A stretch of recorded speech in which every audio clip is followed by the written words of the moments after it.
And welcome to CBN NewsWatch for this Monday, October 4th. I'm Ephraim Graham. Ahead today, it is the first day of what could be an historic term for the United States Supreme Court, dealing with key cases on abortion, gun rights, and religion. The president's agenda remains at a standstill as divided Democrats still can't reach a deal and postpone a key vote. Plus, if you want to buy a car, replace an appliance, or get that hot toy for Christmas, you better start looking now. Whatever becomes the hot toy of the season in the next month or two may not be there in huge quantities. We'll show you how the pandemic has interrupted business and caused widespread shortages. And the latest film in the popular God's Not Dead franchise, called God's Not Dead, We the People, dives deep into religious freedom, homeschooling, and more. What better place than to take this to Washington, D.C. and talk about the freedoms that built this country. And we're excited to share this with you guys. We'll have a look at our conversation with one of the stars and the producer of the film, which opens today. All those stories and more are ahead on today's edition of CBN NewsWatch. This is CBN NewsWatch. And we begin this half hour with the Supreme Court beginning today what could be an historic term as it deals with major cases involving everything from abortion to gun rights. Jennifer Wishon has this look at what's on the court docket. The first Monday in October marks the beginning of the Supreme Court's new term. This year, the high caseload is getting attention for the number of cases that could lead to major life changes in America. Do this in memory of me. Each year, the Red Mass at St. Matthew's Cathedral marks the beginning of the High Court's term. This year, the 9 black-robed justices, 6 Catholics, 2 Jews, and 1 Anglican, will decide major cases on abortion, gun rights, and the First Amendment. The most talked about is the controversial case over a Mississippi abortion law, which some believe could weaken and even overturn Roe v. Wade. The issue is, can you ban abortion after 15 weeks consistent with the Supreme Court's decisions in Roe? That case, Dobbs versus Jackson Women's Health, is set for December. I think it's largely going to turn on whether there are 5 justices who are willing to, accept the political heat that will come from overturning it. Not to be outdone, a challenge to New York's concealed carry law. Essentially, you cannot engage in any open carry of firearms, and you can't engage in concealed carry of firearms unless you have a license. At issue, whether states have the right to restrict the Second Amendment, the first time in 11 years that a major Second Amendment case heads to the Marble Palace. This will be an interesting case to kind of see the new dynamic on the Supreme Court. Also on the calendar for this term, the First Amendment, pivotal to deciding cases ranging from Maine's prohibition on school funding for schools providing religious instruction to the raising of a Christian flag on government property in Boston. The 9 Supreme Court justices began the new term facing a plummeting approval rating and a presidential commission studying the makeup of the High Court. Jennifer Wishon, CBN News. President Biden's agenda is at a standstill thanks to the Democrats' inability to agree on 2 major bills, and the divisions between the progressives and moderates run deep and wide. Dale Hurd is on this story. A $1 trillion bill that would fix roads and bridges is stalled because the left wing of the Democratic Party also wants a huge second so-called human infrastructure bill that would fund social programs and fight climate change. And progressives have vowed they won't support one without the other. We thought we made clear 3.5 months ago that the two had to move together because we don't want to pit roads and bridges against childcare. But standing in the way of the human infrastructure bill are moderate Democratic Senators Joe Manchin and Kyrsten Sinema. What is non-negotiable? I think some of the climate provisions that we have. You're going to run right into Senator Joe Manchin. Sinema criticized progressives for holding the roads and bridges infrastructure bill hostage to the second human infrastructure bill, which could be gigantic, as much as $3.5 trillion if you listen to Senator Bernie Sanders. $3.5 trillion should be a minimum, but I accept that there's going to have to be give and take. A vote has now been delayed until the end of the month, And House Minority Whip Steve Scalise called Democrat progressives big government socialists trying to use a blank checkbook. Now Nancy Pelosi, I guess ironically, is saying that on Halloween, that is going to be the next vote on this package that should be scary to every family in America because it would raise taxes that every family would pay, not just the rich. It would kill millions of jobs. It would make us less competitive. Another roadblock, progressives saying they won't support the massive social spending package if it includes the Hyde Amendment, which prohibits taxpayer money from funding abortions. Meanwhile, Joe Biden is watching a key piece of his domestic agenda go down in flames. Do you think by Thanksgiving, sir? Do you think this could be all done by Thanksgiving? I believe I can get this done. But one Republican senator said, quote, far-left Democrats are driving the bus, and Joe Biden is just along for the ride. Dale Hurd, CBN News. Turning overseas, Taiwan's foreign minister is preparing for a war with China. That report is coming from the Australian Broadcasting News. That story comes as the American State Department is expressing its own concern about China sending military aircraft into Taiwan's airspace. China has been flying planes into Taiwan's space throughout the year. Coming up, out of stock, limited supply, expect delays. Consumers are frustrated and businesses are scrambling because of chronic shortages of products due to the COVID pandemic. We'll explain what's happening when we come back.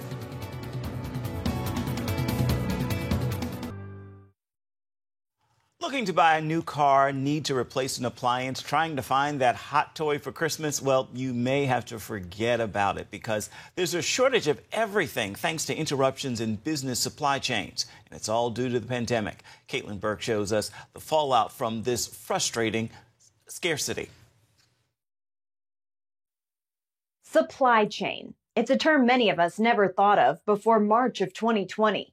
We did, however, enjoy getting what we wanted when we wanted it.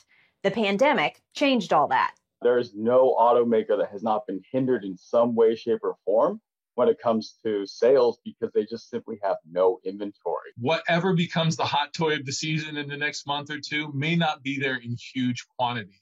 Some of the worst backups happening in what's called durable goods. Appliances, laptops, furniture.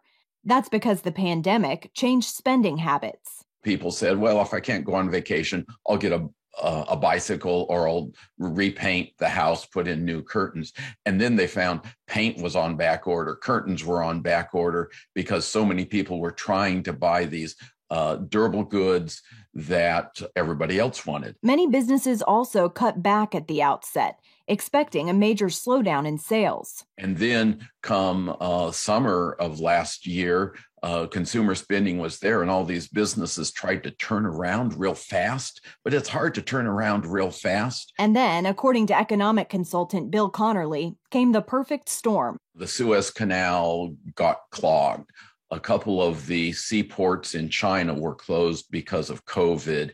The hurricane took down natural gas production, which is a feedstock for a lot of chemicals. Still, Connerly says the biggest overall interruption came in the workforce. The shortage of workers is common all around the country. And as a result, businesses that want to increase their production, want to serve their customers better, want to stock up on inventory, they cannot find the workers. This affects each level of the domestic supply chain, from factories to the trucking industry to distribution centers. And international goods can't get here because of a major backup at our ports, shipping containers waiting to unload for up to 8 days, due in part to labor shortages at docks. There are more than 100 ships anchored off the coast as far as the eye could see. Experts and businesses alike don't see this ending until 2022. For some industries, that's meant shutdowns. GM, Toyota, and Nissan have all paused production because of a shortage of computer semiconductor chips used in a large number of car parts. This start-stop situation where it's like the lines come back on, they get shuttered back again. Some automakers, they're reworking their vehicles to have fewer chips. Certain options aren't even being offered, but it's not been enough to actually, completely curb all of the issues. Other industries are forced to pay up to 3 times more for supplies than in the past, and still barely get enough to keep the doors open. Oakley Monument Company has seen a major surge in business due to COVID-related deaths, but grieving customers are waiting months for memorials. We're lucky if we're able to get a quarter of what we need for our orders once a month. Stuff that used to cost us $9,000 to get shipped is up anywhere in the 20,000s just to get it shipped here. And then they also tack on a tariff as well. Alignable, a small business network, is helping companies pivot.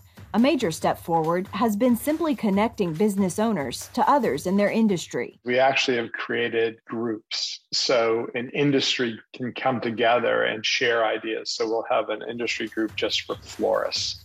And they can actually share ideas with each other about, where are they looking to get supplies, how are they filling part-time roles at their companies, and things like that. That way of thinking allowed Mark Patterson, co-founder of Civilized Coffee, to get around some of his supply chain issues. What we've been doing is buying larger lots, full containers of coffee, bringing them back to our warehouse. And then we've just said, reach out to us, and we have a lot of relationships where we can sell out smaller lots to these smaller roasters around the country. Meanwhile, consumers are feeling the result of all this in their wallets. The classic definition of inflation is too many dollars chasing too few goods. We've got a lot of dollars that people are trying to spend. We have not increased our production capacity. Connerly predicts this could lead to a boom-bust economy similar to the late 60s and 1970s. Simply put, that would mean high inflation followed by a tightening of monetary policy by the Federal Reserve, resulting in a recession. Then they would hit the gas again, causing more inflation. Connerly's advice to businesses comes straight from the Old Testament. There's this old dream that the Pharaoh had, and Joseph said, you need to use the good years to prepare for the bad years.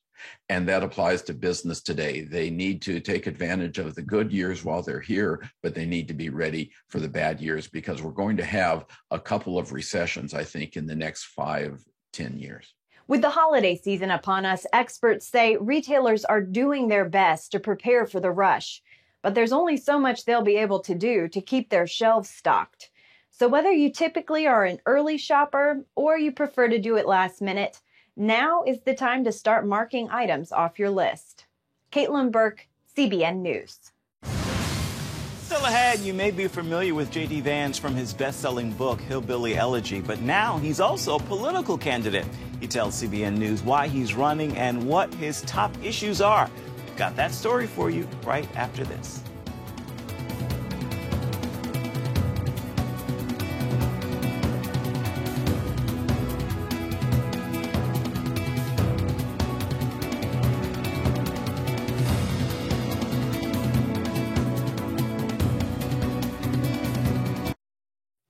He is the best-selling author of the book Hillbilly Elegy, and he's never held public office, but Republican commentator J.D. Vance has his finger on the pulse of the American people. And with the 2022 midterm elections a year away, he's already set his sights on Washington. Here's CBN News Capitol Hill correspondent Abigail Robertson. Ohio Senate hopeful J.D. Vance says it's time for strong leaders in Washington, and he believes if elected, that's what he'll be. I just feel like people don't actually have anybody that stands up and fights for them, that's willing to speak loudly and powerfully on the issues that they care about. His key issues: securing the southern border, bringing jobs back to the U.S., election security, and breaking up big tech. I think people are really worried about censorship. They're really worried about whether at their workplaces or on social media, can they actually speak their mind? Can they speak their conservative Christian values without being shut down? J.D. Vance joins us. While Vance has never held public office, he is a longtime GOP commentator and author of the best-selling book Hillbilly Elegy. I think very open about my views on a whole range of issues for a long time now. At one point, Vance was a media darling for his criticism of Donald Trump in 2016. Then it turned on him when Vance voted for the president's re-election in 2020. Trump is the leader of the party, very popular among Republican primary voters. Vance says he wears the media attacks as a badge of honor. I really think the reason the media is attacking me is because they recognize that I'm a threat to the dominant ideas that are out there. And tells CBN News while he's changed his mind on Trump, Other views remain the same. At the end of the day, I think I've been very consistent in my view that we need to have a strong manufacturing policy in this country. We need to allow conservatives and Christians to actually live their values, to pass those values on to their children. We need to ensure that we're not teaching our kids to hate America in American schools. We need to ensure that our southern border is controlled. Current Senator Rob Portman, known as a bipartisan dealmaker in Washington, has played a key role in the recent passage of the Senate's infrastructure bill. That's a legacy Vance says he wouldn't necessarily continue. I think the mistake that Republicans have recently made on bipartisanship is that we gave Democrats a huge win on this infrastructure bill, and this infrastructure bill has some really crazy stuff in it. Vance says if he were senator, he wouldn't vote for the bill. We do have infrastructure problems, but I don't think this bill actually spends the money on the things that we need, and then it spends a whole lot of additional money on things that have nothing to do with infrastructure, so it's a big mistake. While Portman cites constant partisan gridlock as one of the main reasons he's retiring, Vance believes he'll accomplish that through strength, not negotiations. You know, you don't need 50 good senators in the Republican Party, but if you get 10 really good senators in the Republican Party, we can break through that gridlock, we can break up the big tech companies, we can actually bring some sanity to our southern border, and we can ensure that unborn lives are protected. Like, all of these things can happen with a smarter, better Republican Party, and I think we're moving in that direction. Moving away from bipartisanship could be a winning strategy. I don't think there is an appetite or a desire among Republican primary voters for moderation or working across the aisle. They want someone who is a conservative, or more specifically, someone who is going to support and back former President Trump's agenda. Nathan Gonzalez from Inside Elections tells CBN News no matter who wins the GOP primary, they have an advantage. You just have to look at how well Republicans have been doing statewide, how well President Trump has done in Ohio in the last 2 years, and I don't think you can call Ohio a swing state anymore. Recent polls have Vance polling number 2 in his Ohio primary and have the state likely leaning red in the final race. Reporting from Capitol Hill, Abigail Robertson, CBN News. Coming out, the latest movie in the God's Not Dead franchise opens today. We'll have our conversation with one of the stars and a producer when we come back. Stay with us. The latest film in the God's Not Dead series opens tonight. It's called God's Not Dead, We the People. It's the 4th in the franchise, and this one deals with freedom of speech, homeschooling, and religious freedom. We talk with one of the stars, Antonio Sabato Jr., and the producer, David A.R. White, about the movie. David, let's start with you. So this is the 4th installment in the franchise. Where was this story born? Yeah, well, I didn't know much about homeschooling, but last year, obviously, I think everybody who had a child hopefully homeschooled their children with COVID, and I had a whole new respect for those parents. And so this movie picks up Reverend Dave, my character's church, has a homeschooling co-op, and they're visited by the county and basically said that if they don't follow the curriculum 100%, which is taking God out of their educational piece, then they will be fined every week until they do. And so they head to Washington, D.C. to defend their rights for freedom. And we're just excited for everybody to see this. And Antonio Sabato Jr., certainly good to see you join the God's Not Dead family. Tell me what made you say yes? Listen, this film it's close to my heart. It's close to who I am as an American, as a faithful follower of Christ, as a father, as a husband. So I can relate a lot to him, to Michael, the character I played. And it was a blessing to do it. And I think it brought a lot of real stuff out there for myself. Francesca, who plays Battistelli, who plays my wife, was amazing. She's an amazing singer, and her songs have touched so many people around the world. And now you'll get to see her perform in this film, which is incredible. So I am blessed. This is an amazing time in my life. David, you're a father as well. How much did this storyline touch you as a dad? Yeah.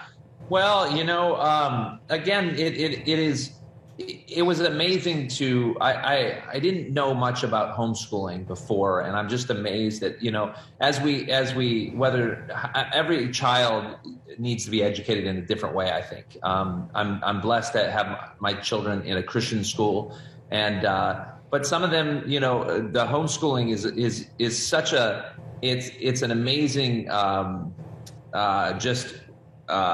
the way to educate your children in a way that you should have freedom to do it.